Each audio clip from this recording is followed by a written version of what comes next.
Alright, I picked up this mx650. It was yellow and rust for $100 off Amazon a couple weeks ago. And the first thing I did was cut and extend the swing arm 18 inches to mount an industrial motor I had laying around. As far as the rust, while I'm on that, you could see the front wheel and suspension. Still, I got a new wheel and new rim, new tire, everything, new rotor coming. They haven't showed up. I'm going to swap that out because this stock rim is kind of bent.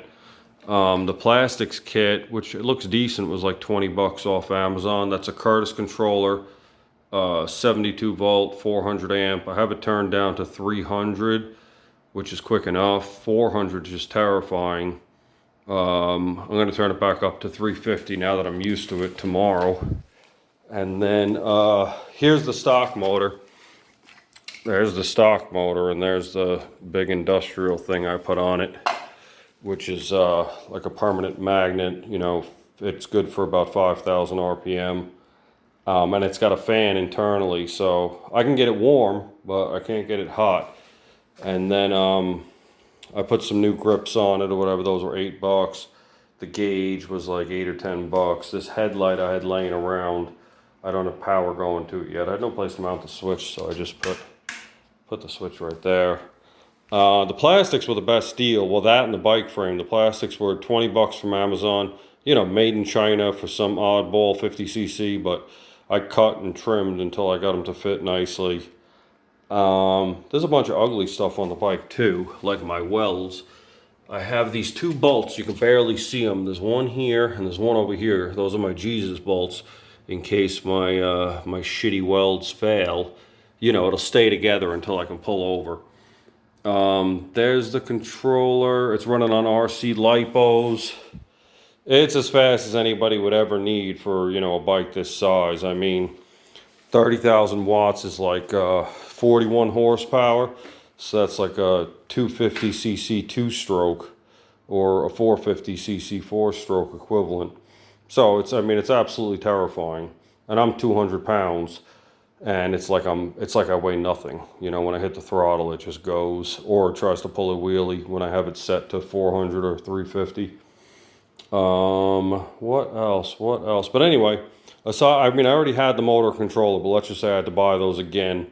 I'm into the whole thing for only about $660 with the new front wheel.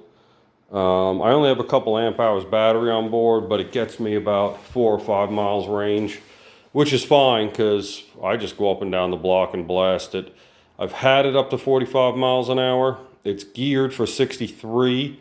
I know it can do it. It's just whether or not, you know, I have the courage to do it. And I'm going to replace that front rim first before I even try it because it's not wobbly, but I could see that it's bent and just, you know, it's unsettling. So, oh, one thing that I cheapskated on really big time.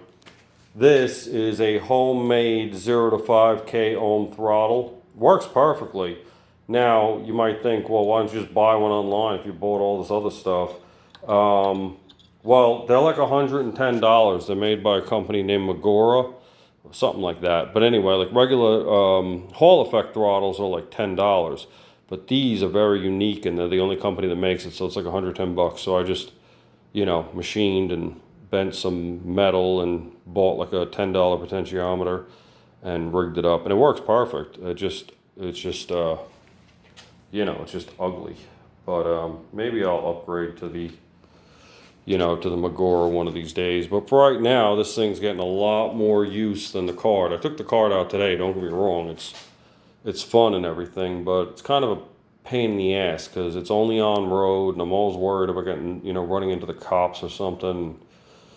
I don't know. There's a bunch of stuff that's annoying about it. I'll cover in another video. But this thing is just reliable, simple, turn it on and go. Anyway, for those interested, I figured I'd post it. All right.